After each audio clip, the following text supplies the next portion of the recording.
আসসালামু আলাইকুম। বিবিএম সলিউশনের পক্ষ থেকে সবাইকে জানাই অভিনন্দন ও শুভেচ্ছা। আজকে আমরা আলোচনা করব বিবিএ অনার্স দ্বিতীয় বর্ষের সকল ডিপার্টমেন্টের জন্য এবং এমবিএ প্রিলি পার্ট 1 সকল ছাত্রছাত্রীদের জন্য অত্যন্ত গুরুত্বপূর্ণ একটি সাবজেক্ট বিজনেস ম্যাথমেটিক্স। বিজনেস ম্যাথমেটিক্সের আজকে আমরা আলোচনা করব সমাবেশ অধ্যায় নিয়ে।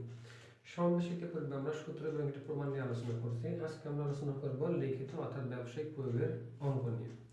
তো আমরা হোয়াইট বোর্ডে একটি অঙ্ক লিখে রাখছি। অঙ্কটা দিয়ে আপনাদের একটি অঙ্ক বোঝানোর চেষ্টা করব। আশা করি আপনারা উপকৃত হবেন। আমরা যে অঙ্কগুলো আপনাদের শেখাই বা বুঝাই সেই অঙ্কগুলো অত্যন্ত সবাই আপনাদের জাতীয় বিশ্ববিদ্যালয়ের সারের প্রশ্ন সমাধান আপনারা বইয়ে খুঁজলেই কিন্তু পেয়ে যাবেন। তারপর আপনাদের সুবিধার্থে আমরা কি করি, আমরা প্রশ্নটি লিখে তারপরে সমাধান করি যেন আপনাদের বুঝতে সুবিধা হয়। তো আমরা কথা বলবো না, মূল ক্লাসে চলে যাবো। শুধু সবার কাছে অনুরোধ রাখবো, যারা আমাদের ভিডিওতে নতুন তারা অবশ্যই আমাদের পেজটি ফলো করে বিবিএম সলিউশন পেজটি ফলো করে আমাদের সাথে থাকবেন, এবং যারা আমাদের নিয়মিত ক্লাস দেখেন তারা অবশ্যই আমাদের YouTube channel BBM YouTube channel subscribe করে আমাদের সাথে থাকবেন। আর বিবিএ এমবিএ যে কোনো ধরনের সমস্যার সমাধানের জন্য আপনি আমাদের সাথে যোগাযোগ করতে পারেন। আমরা সর্বাত্মক চেষ্টা করবো আপনার পাশে থেকে আপনাদেরকে সাহায্য করার বা সহায়তা দেওয়ার। তো চলুন আমরা এখন অঙ্কটি সমাধান করি। সমস্যা 1, বিবিএ অনার্স পরীক্ষার ব্যবসায়িক গণিতের 10টি প্রশ্ন সমান 2 ভাগে ভাগ করা হয়েছে। তোমাকে 5টি প্রশ্নের উত্তর দিতে হবে, কিন্তু কোনো গ্রুপ থেকে 3টির বেশি উত্তর করা যাবে না। কত উপায়ে উত্তর দেওয়া যেতে পারে? অর্থাৎ আপনার অপশন হচ্ছে মোট প্রশ্ন আছে 10টি। এই 10টি প্রশ্নকে ক এবং খ আপনার ইচ্ছা মতো এরকম দুইটা ভাগে সমান ভাগে ভাগ করে নিতে হবে, এবং কোনো বিভাগ থেকে বা কোনো গ্রুপ থেকে আপনি 3টির বেশি প্রশ্ন লিখতে পারবেন না। মোট 5টি প্রশ্নের অ্যান্সার করতে হবে। তো এরূপভাবে আপনি মোট কত উপায়ে 5টি প্রশ্নের অ্যান্সার করতে পারেন? তো চলুন আমরা আগে ফার্স্টে কী করবো, বিশ্লেষণ। আমরা ফার্স্টে এই প্রশ্নটি কী করবো, বিশ্লেষণ করব। তো বিশ্লেষণের ক্ষেত্রে আমাদের কী অনুকরণ করব, আমরা এখানে দেব হচ্ছে ধাপ।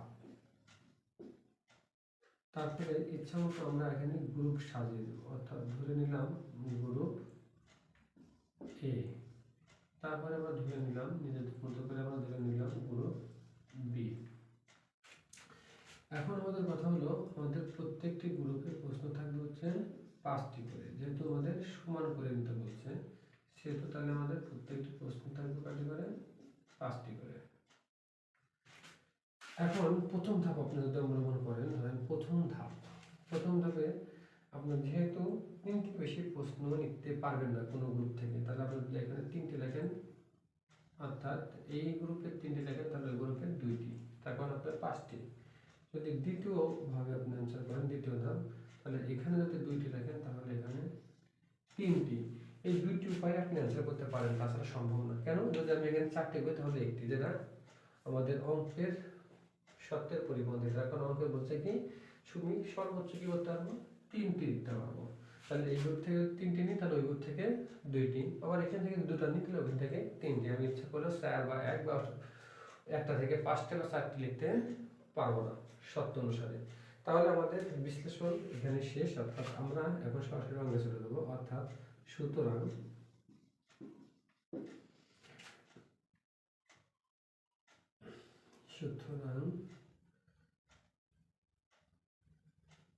বিন্যাস নয়, সুতরাং উত্তর দেওয়া যেতে পারে,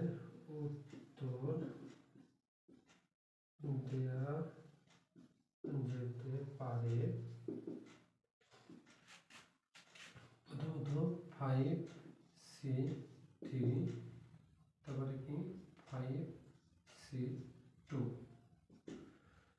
তারপরে যদি 5টির মধ্যে থেকে আমি 2টি লিখি, তাহলে এখানে 5টির মধ্যে থেকে 3টি, অর্থাৎ 5টির মধ্যে থেকে 3টি, আবার 5টির মধ্যে থেকে 2টি। দ্বিতীয় স্টেপে কি, 5টির মধ্যে থেকে 2টি, 5টির মধ্যে থেকে 3টি।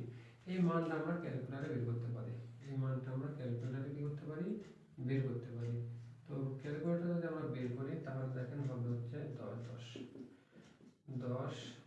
10, তাহলে এখানে হচ্ছে 100, এখানে হচ্ছে 100, অর্থাৎ মোট 200টি উপায়ে আমি অ্যান্সার করতে পারি। এখন কথা হলো যে এই PC3 এবং 5C3 এবং 5C2 এই মান আমরা কেমনে বের করব। আপনাদের হাতের নাগালে যদি সায়েন্টিফিক ক্যালকুলেটর থাকে তাহলে আপনারা আমার সাথে ফলো করুন এবং মান বের করুন। শুরুতে লিখবেন 5, তারপরে আপনার দেখেন সায়েন্টিফিক ক্যালকুলেটরে এক কোণাতে আছে শিফট, আপনি শিফট বাটনে ক্লিক করবেন। শিফট বাটনে ক্লিক করার পরে আপনি সরাসরি ভাগে ক্লিক করবেন। তখন দেখবেন আপনার স্ক্রিনের উপরে সি উঠছে, সি মানে হচ্ছে কম্বিনেশন। এরপরে আপনি কি করবেন, এরপরে আপনি 3 বা 2 যার মান বের করবেন সেটা দেবেন, দেওয়ার পর ইজিক্যাল টু মারলেই আপনি মান পেয়ে যাবেন। এটাভাবে মান বের করে গুণ এবং যোগ বিয়োগ করলে আমরা উত্তর পেয়ে যাব। আশা করি অঙ্কটি আপনারা অতি সহজে বুঝতে পারছেন এবং এই ধরনের অঙ্ক আসলে আপনারা এভাবেই সমাধান করবেন। তো সবাই ভালো থাকুন, সুস্থ থাকুন এবং আমাদের আগামী ক্লাস পেতে আমাদের সাথে থাকুন। আজকে এ পর্যন্তই। আল্লাহ হাফেজ। আসসালামু আলাইকুম।